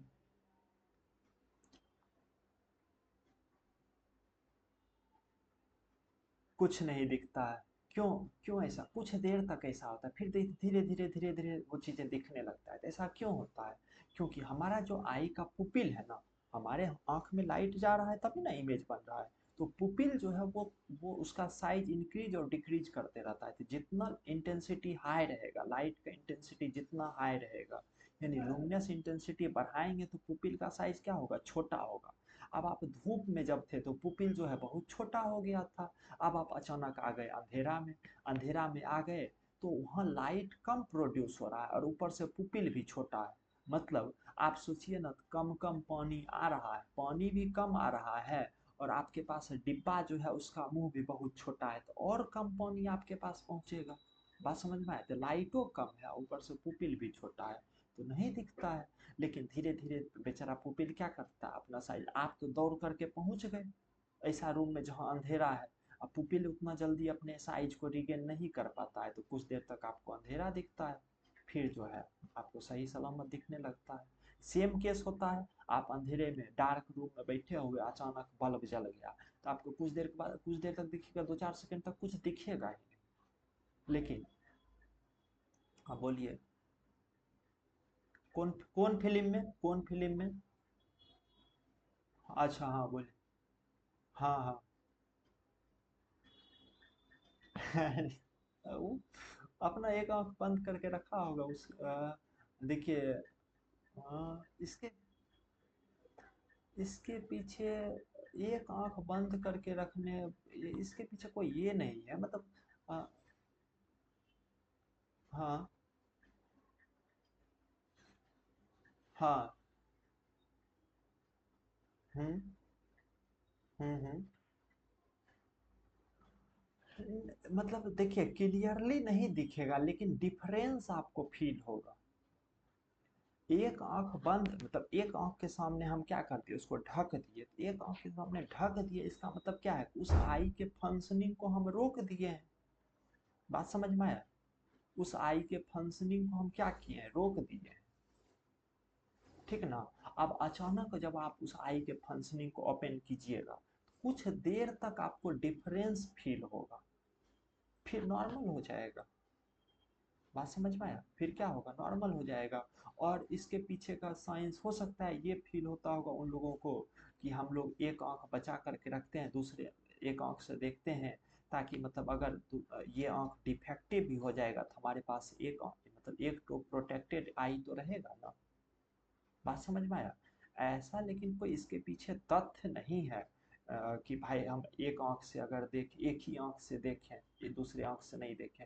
दोनों आंख से हम इसलिए देखते हैं ताकि दोनों आंख से जब हम लोग देखते हैं ना, तो हम लोग जो है, हम लोग का वाइड एंगल इंक्रीज होता है। जैसे एक आंख से देखिएगा, तो एक आंख से अगर आप देख रहे हैं तो मान लीजिए आपने इतना एरिया को कवर कर रहा है, आप इतने एरिया को कवर कर रहे हैं, तो जब आप दोनों आंख से देखिएगा ना तो एरिया जो है और लार्ज होता है। बात समझ में आया?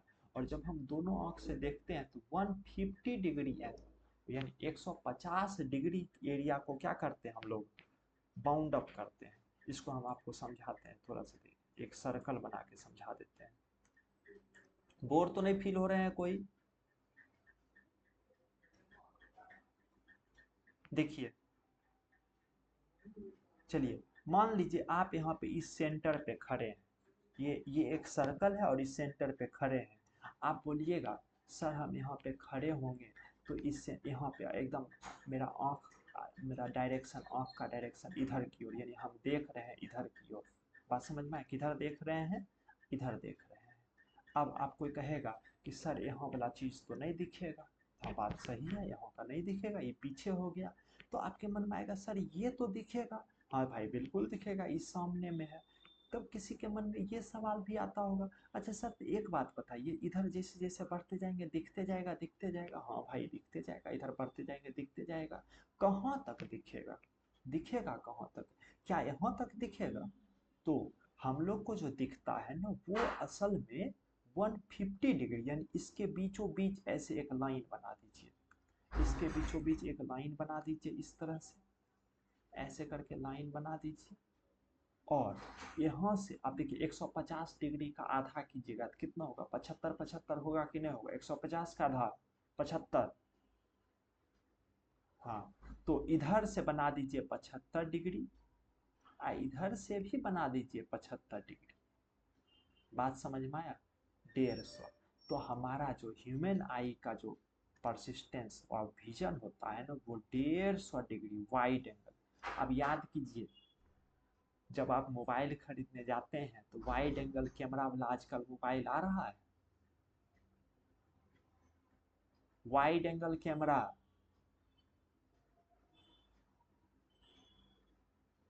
अरे भाई, मोबाइल का स्पेसिफिकेशन में कभी नहीं सुने हैं वाइड एंगल कैमरा? तो तो यही है वो वाइड एंगल, यानी हमारा आंख जो है ना, इस पॉइंट से लेकर के इस पॉइंट तक के इमेज को देखेगा, यानी यहाँ तक जो भी चीजें होगा वो सब को देख रहा होगा, यानी 150 डिग्री। और ये कब होता है, जब हम अपना दोनों आंख ओपन करते हैं। बात समझ में आया? और इसीलिए हमारा दोनों आंख साइड में है, बीच में नहीं है, नाक बीच में है, आंख दोनों साइड में है। बात समझ में आया? यानी हम क्या करते हैं, एक वाइडर रेंज को देख रहे होते हैं। वो वाइडर रेंज कितना होता है, 150 डिग्री। बात समझ में आया? समझे? यानी यहाँ से लेके यहाँ तक को देखते हैं। चलिए, ये समझ में आ गया। चलिए, आप देखिए, इसमें आपने 2-3 सवाल और पूछे थे फिजिकल क्वांटिटी में कि सर स्केलर क्या होता है, वेक्टर क्या होता है, मैग्नीट्यूड क्या होता है। ये 3 चीज को जल्दी से हम खत्म कर देते हैं।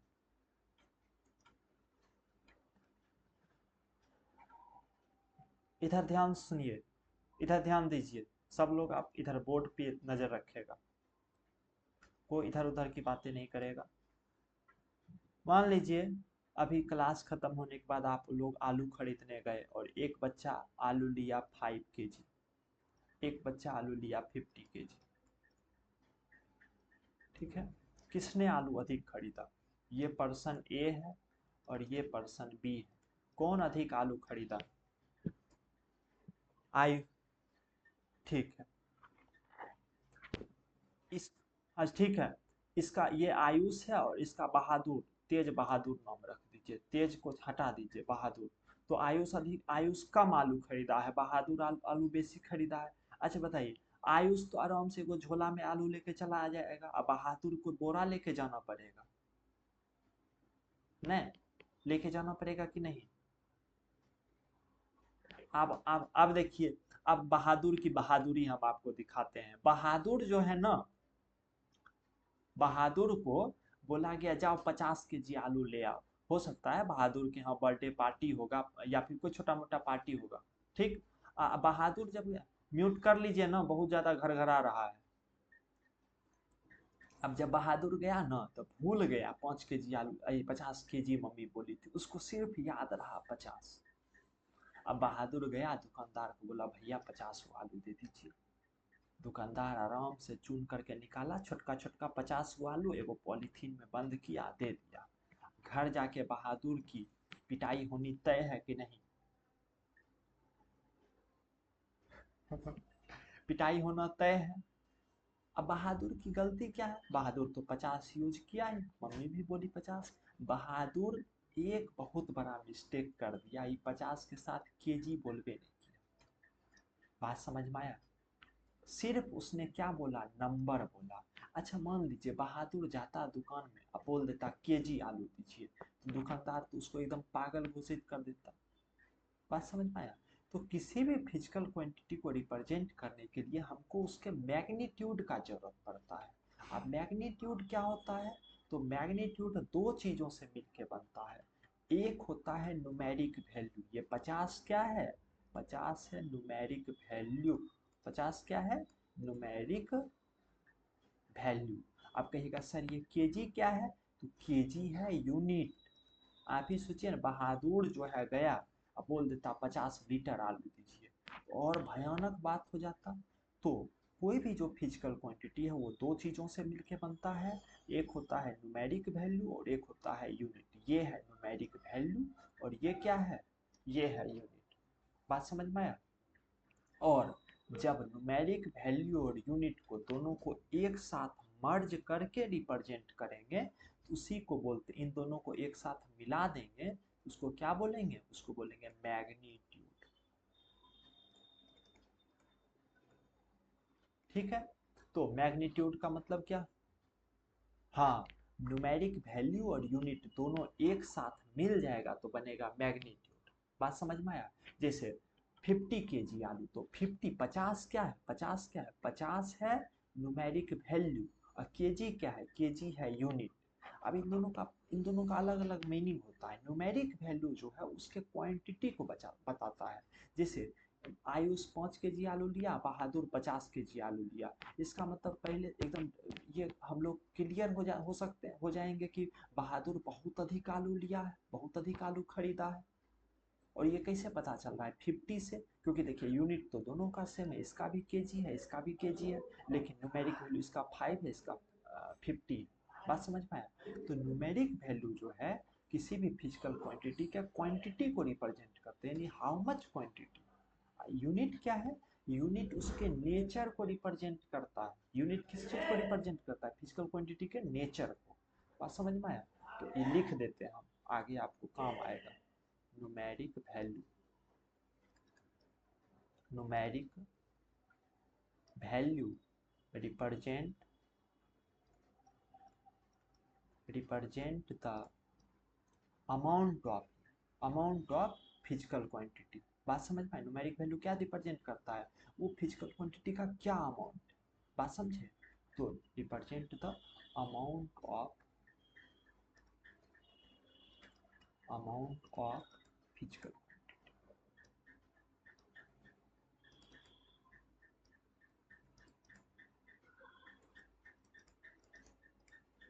और उसके बाद यूनिट क्या रिप्रेजेंट करता है, तो यूनिट उस फिजिकल क्वांटिटी के नेचर को रिप्रेजेंट करता है। तो यूनिट रिप्रेजेंट द, कौन भागा, कौन भागा है जी। हाँ गुड्डू, क्या बात है, दिल कौन भेज रहा है, कोई दिल भेज रहा है। दिल वगैरह संभाल करके रखना है। सही में दिल निकल के आ गया और सही में दिल निकल के लैपटॉप में आ गया तो फिर परेशान हो जाएगा। प्रिंस किसको दिल दे रहा है। चलिए, यूनिट क्या रिप्रेजेंट करता है, तो यूनिट रिप्रेजेंट करता है उसका नेचर, फिजिकल क्वांटिटी का नेचर। बात समझ में आती। Unit represent the nature of, nature या स्टेट भी बोल सकते हैं, solid state, liquid state, gases state, nature और state of physical quantity.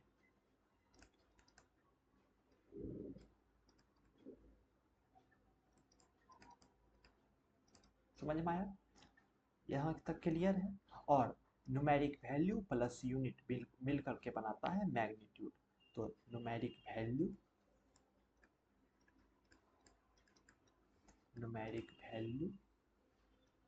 Plus unit equal to होता है फिजिकल क्वांटिटी।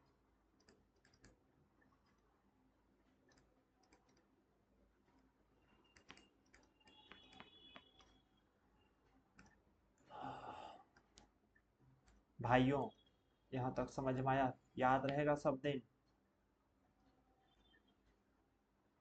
Very good. चलिए, हाँ, देखिए ना, आप लोग टॉपिक से भटका दिए हमको। पैरेलल कॉम्बिनेशन भी खत्म करना है, सीरीज कॉम्बिनेशन पे क्वेश्चंस देना है।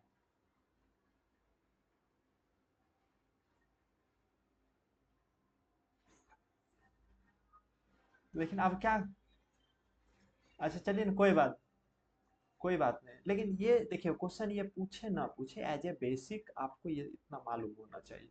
ठीक, अब आइए एक बार स्केलर और वेक्टर बता देते हैं।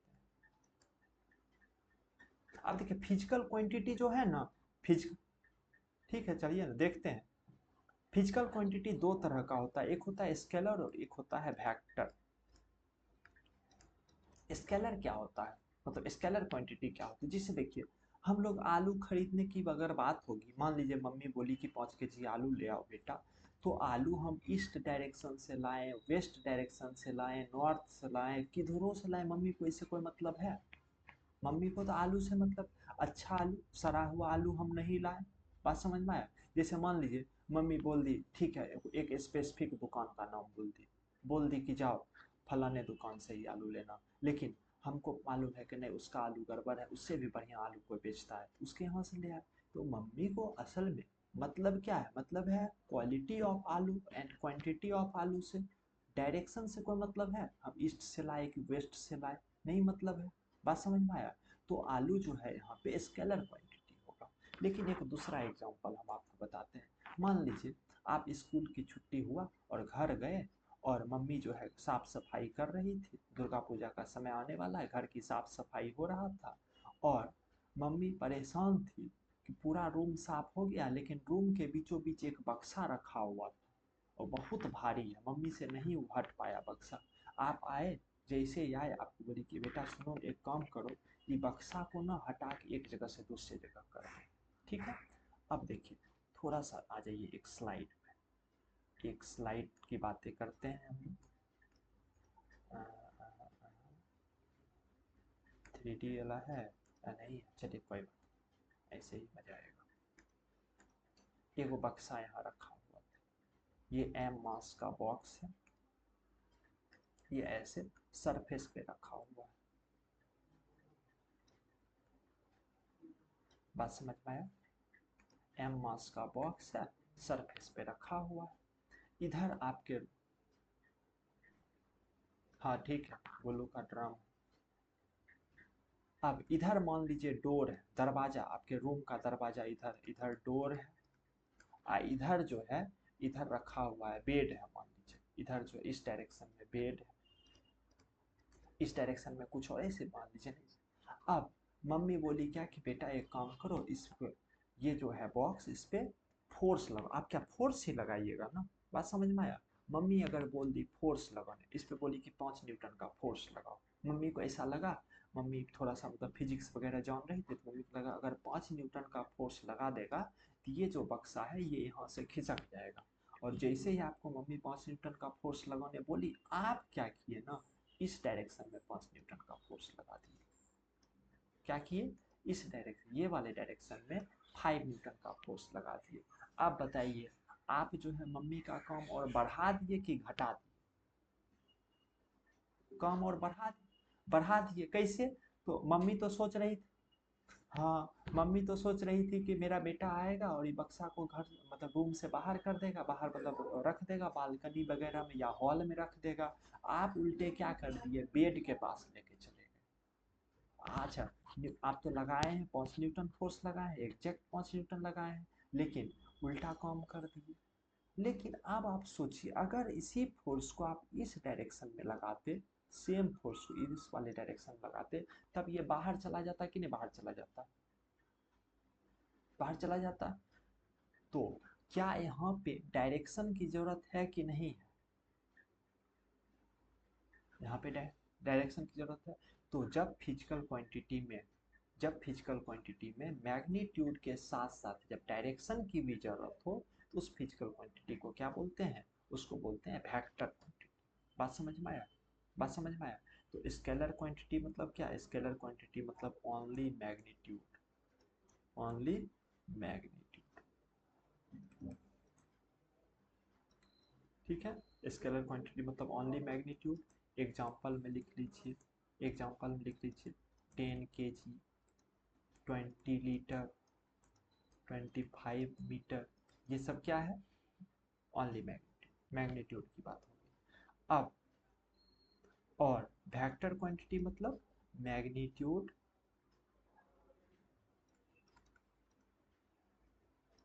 एज वेल एज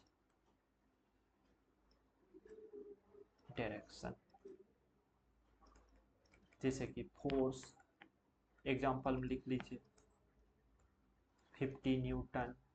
बात समझ में आया। फोर्स, फोर्स क्या है, एक वेक्टर क्वांटिटी है। ठीक। हाँ चलिए अब आगे बढ़ते हैं। हाँ तो सीरीज कॉम्बिनेशन पढ़ लिए। सीरीज कॉम्बिनेशन में आर इक्विवेलेंट इक्वल टू क्या हुआ, R1 plus R2 plus R3। अब हम आपको इस पे छोटा क्या बोले,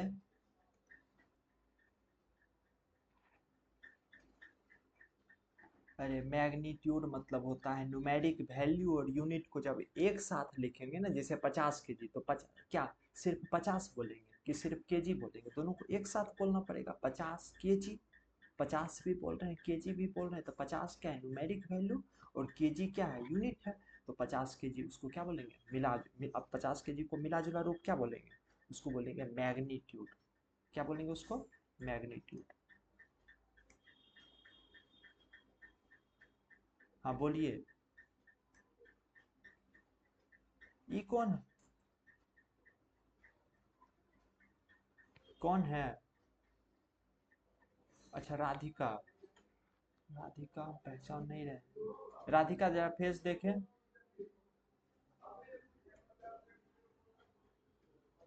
छोड़िए रहने दीजिए।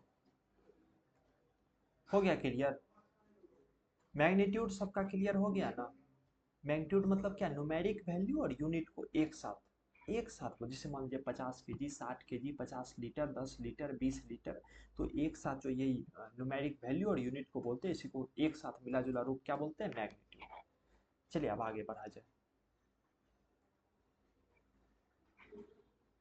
आइए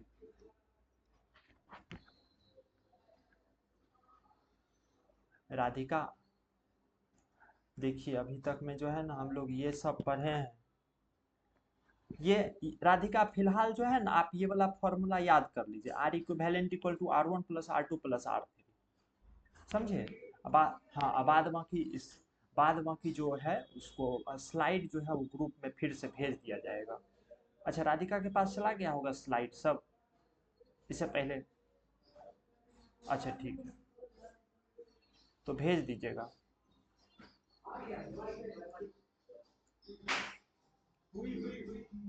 थोड़ा म्यूट कर लीजिए ना प्लीज, किसके तरफ से ये हो रहा है, म्यूट कर लीजिए। देखिए जब आपको क्वेश्चन पूछना रहे ना, अनम्यूट करके क्वेश्चन पूछ लीजिए और फिर म्यूट कर लीजिए। बात समझिए, आपको अनम्यूट करना है क्वेश्चन पूछने वक्त, ठीक है। और जैसे ही क्वेश्चन आपका खत्म हो गया, आपका डाउट क्लियर मतलब डाउट आप पूछ लिए, उसके बाद क्या कर लेना है, म्यूट कर लेना है। चलिए क्वेश्चन है, आ, कुछ ज्यादा आवाज आ रहा है क्या।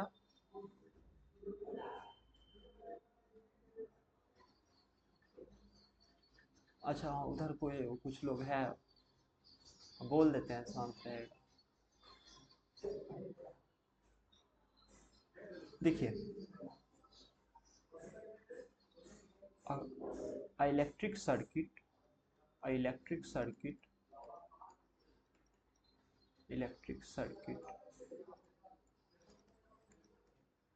is made up, made up of three different, three different resistance,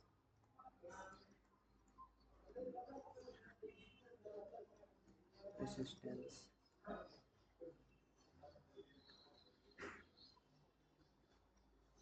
R1, R1, R2 and R3। बात समझ में आया, where R1 equal to 10 ohm, R2 equal to 15 ohm, R3 equal to 25 ohm। बात समझ में आया। Then find equivalent resistance, equivalent resistance of that circuit। क्या होगा, 50 हो जाएगा। Of that circuit. तो देखिए ये बिल्कुल ही मजाक लेवल की बातें हैं, अभी जस्ट आप फॉर्मूला पढ़े आर इक्विवेलेंट, अभी जस्ट आपने ये फॉर्मूला पढ़ा।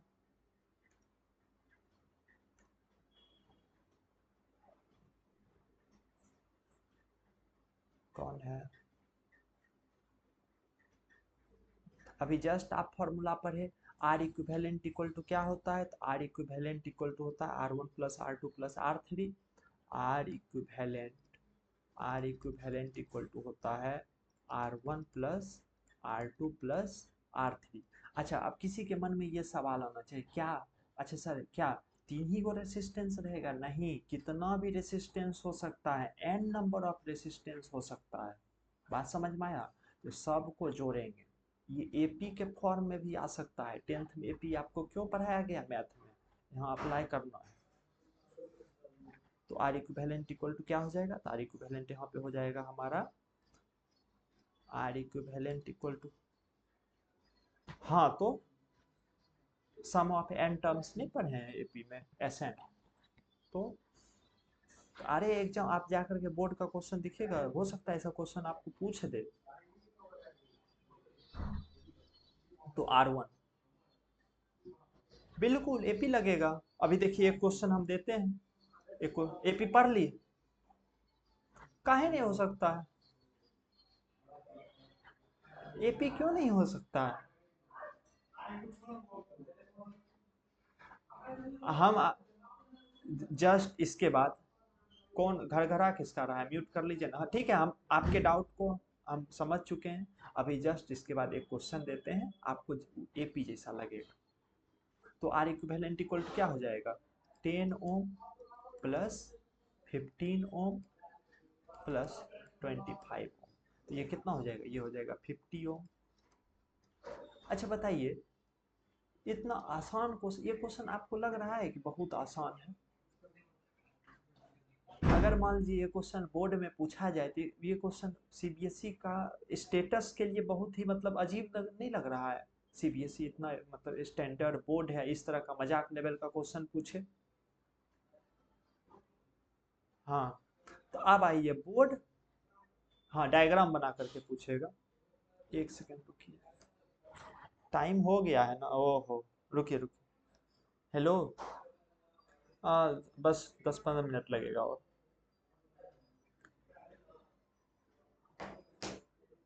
देखिए यही चीज आप बोर्ड में मान लीजिए, बोर्ड में एकदम स्ट्रेट फॉरवर्ड क्वेश्चन, अभी देखिए हम आपको रेसिस्टेंस पे सीरीज कॉम्बिनेशन वाले रेसिस्टेंस बोर्ड में डायग्राम बना करके पूछता है, और बोर्ड में एकदम मिक्स करके पूछता है, सीरीज पैरेलल मिक्स करके, बात समझ में आया।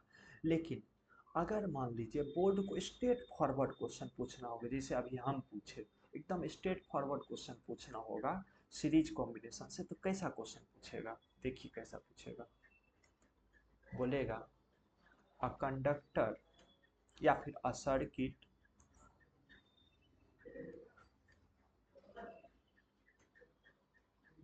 क्वेश्चन है, जरूरी नहीं है डायग्राम में आए, डायग्राम में भी आ सकता है, विदाउट डायग्राम भी आ सकता है, डायग्राम में भी आएगा, डायग्राम में आएगा तो पोटेंशियल का भी वैल्यू पूछ सकता है, करंट का भी वैल्यू पूछ सकता है, मतलब देखिए अभी अभी जो हम लोग जो क्वेश्चन बनाए एकदम बेसिक क्वेश्चन बनाए, अब बेसिक वही बेसिक क्वेश्चन मान लीजिए अगर बोर्ड वाले को पूछना होगा, सीबीएसई को पूछना होगा, सीबीएसई कैसे पूछेगा, सीबीएसई उसमें थोड़ा सा मैथमेटिकल टूल्स अप्लाई करके पूछेगा, बात समझ में आया। जब देखिए ना बोल रहा है अ सर्किट हैव 50 resistance,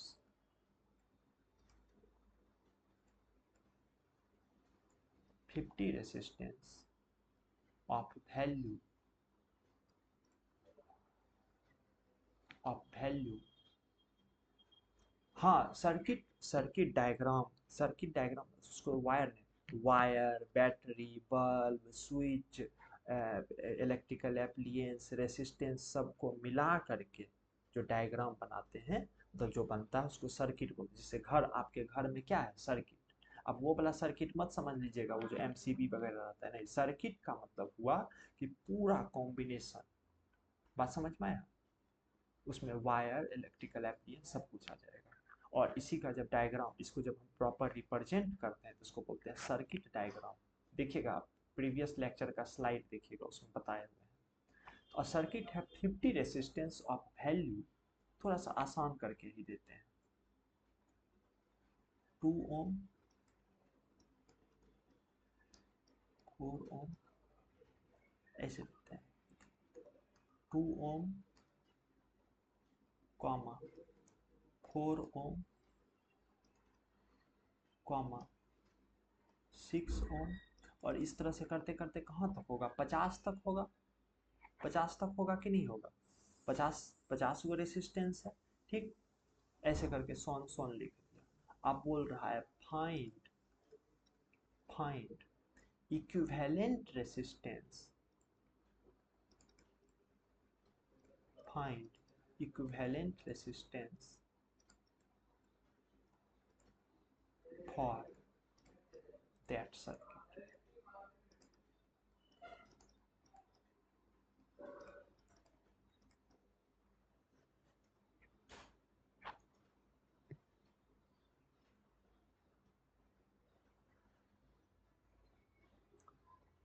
अब देखिए ये वाला जो क्वेश्चन है, इसमें जब हम आर इक्विवेलेंट निकालेंगे तो आर इक्विवेलेंट इक्वल टू यहाँ पे क्या हो जाएगा?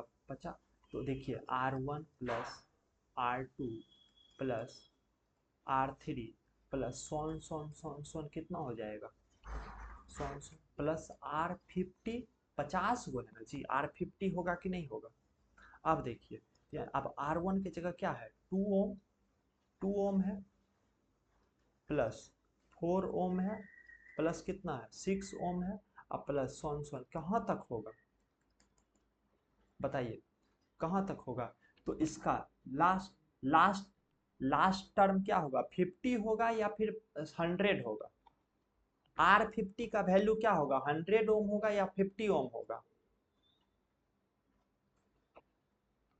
100 ओम होगा। हाँ, इसको समझाए। अरे भाई लास्ट टर्म किसी भी 50 को है ना, तो लास्ट टर्म ऑफ एपी क्या होता है यहाँ पे? या फिर ऐसे ही देखिए ना, देखिए यहाँ 2 है, 1 की जगह 2 है, 2 की जगह 4 है, 3 की जगह 6 है, तो 50 की जगह क्या होगा? उसका दुगना होगा, 100 होगा। अब अब आप थोड़ा सा दिमाग लगाइए, इसको जोड़ने में माथा खराब हो जाएगा कि नहीं हो जाएगा? कैलकुलेटर से खटकर 50 बार जोड़ना पड़ेगा। लेकिन अगर किसी को एपी का एस एन मालूम है, एस एन इक्वल टू क्या होता है? जल्दी से बोल दीजिए। n/2 into n+1। S N of AP क्या हो? बोलिए। n+1 into D. और डी, अब देखिए n यहाँ पे कितना है? n इक्वल टू यहाँ पे कितना है बताइए? n इक्वल टू 50 है। अरे भाई टोटल नंबर ऑफ रेसिस्टेंस क्या? अरे ये वैल्यू ऑफ रेसिस्टेंस है।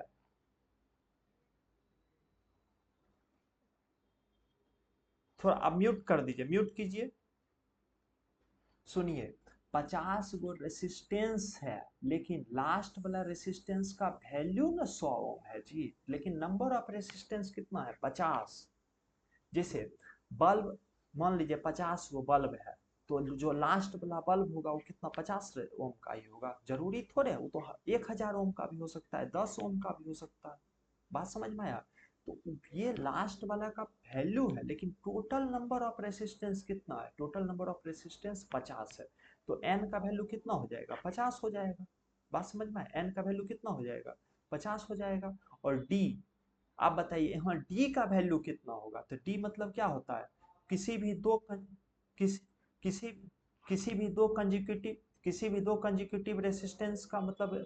तो डी का वैल्यू यहाँ पे कितना आ जाएगा? 2 आ जाएगा। आप देखिए एस एन इक्वल टू कितना हो जाएगा? S N equal to N, N की जगह 50, तो 50/2 इंटू 50+1 इंटू डी, तो 2 और 2 से 2 कट जाएगा, तो एस एन बराबर हो जाएगा 50 इंटू 51। अब 51 बचे 1 बचे 5 बचे 25, यानी 2550 घर जाकर के इसको जोड़िएगा, इतने आएगा। समझे? तो पता चला कैसे एग्जाम में पूछना होगा। अब देखिए ये ना सीरीज कॉम्बिनेशन पे एक स्ट्रेट फॉरवर्ड क्वेश्चन, डायरेक्ट एकदम स्ट्रेट फॉरवर्ड क्वेश्चन। लेकिन एग्जामिनर को अगर स्ट्रेट फॉरवर्ड क्वेश्चन पूछना होगा तो कभी भी आपको ये नहीं बोलेगा आर का वैल्यू 10 है, R1 का वैल्यू 10 है, R2 का वैल्यू 20 है, R3 का वैल्यू 40 है, R4 का वैल्यू 60 है, आर इक्विवेलेंट क्या होगा, वो आपको कहीं ना कहीं एपी के फॉर्म में पूछेगा। बात समझ में आया?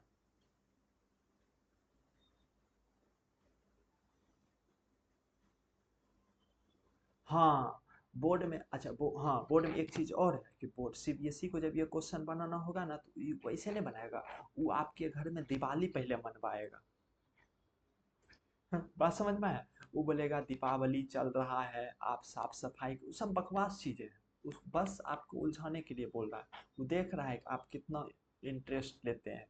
ठीक, पहले दिवाली मनवाएगा, फिर आपसे साफ सफाई करवाएगा, लास्ट में बोलेगा आप 50 गो रेसिस्टेंस लाए, पहला 2 ओम था, दूसरा 4 ओम था, तीसरा 6 ओम था। अब आपके भैया आ गए, उसी बीच में भैया को लाएगा, भैया आ गए, भैया बोल रहे हैं इसका इक्विवेलेंट रेसिस्टेंस क्या होगा, तो आप भैया को क्या जवाब दीजिए। तो बोर्ड में ऐसे पूछा जाता है इसी चीज़ को। लेकिन चूंकि पहले हम लोग इसको इसका जो टूल्स है उसको समझ लेते हैं, फिर बोर्ड लेवल, बोर्ड का जब हम लोग क्या, हाँ हाँ आप देखिएगा जनरली ऐसे पूछा जाएगा स्टूडेंट एक्स स्टूडेंट वाई। तो वो इसलिए बोला जाता मतलब पूछता है कि ताकि वो आपके टाइम वो क्या करे। देखिएगा ना बोर्ड में मैक्सिमम बच्चे के साथ दिक्कत जो होता है, उस दिक्कत ये होता है कि उसको ना टाइम ही नहीं मिल पाता, पता ही नहीं चलता है 3 घंटा कैसे खत्म, जैसे आपको यह नहीं पता चल रहा है कि 2 घंटा कैसे खत्म हो गया, 1.5 घंटा कैसे। तो बोर्ड में ये नहीं पता चल पाएगा कि 3 घंटा कैसे खत्म हो गया। समझ में आया? बोर्ड में सबसे बड़ा जो प्रॉब्लम बच्चे के लिए आता है वो आता है टाइम मैनेजमेंट। क्यों? क्योंकि सबसे पहले तो क्वेश्चन आपको देगा एगो मतलब किताब के फॉर्म में आपको लगेगा कि क्या दे दिया, 10-15 पेज का क्वेश्चन रहता है। समझे? हिंदी इंग्लिश दोनों में रहता है, उसके बाद उसका क्वेश्चन एकदम एकदम कहानी के तौर पर रहेगा।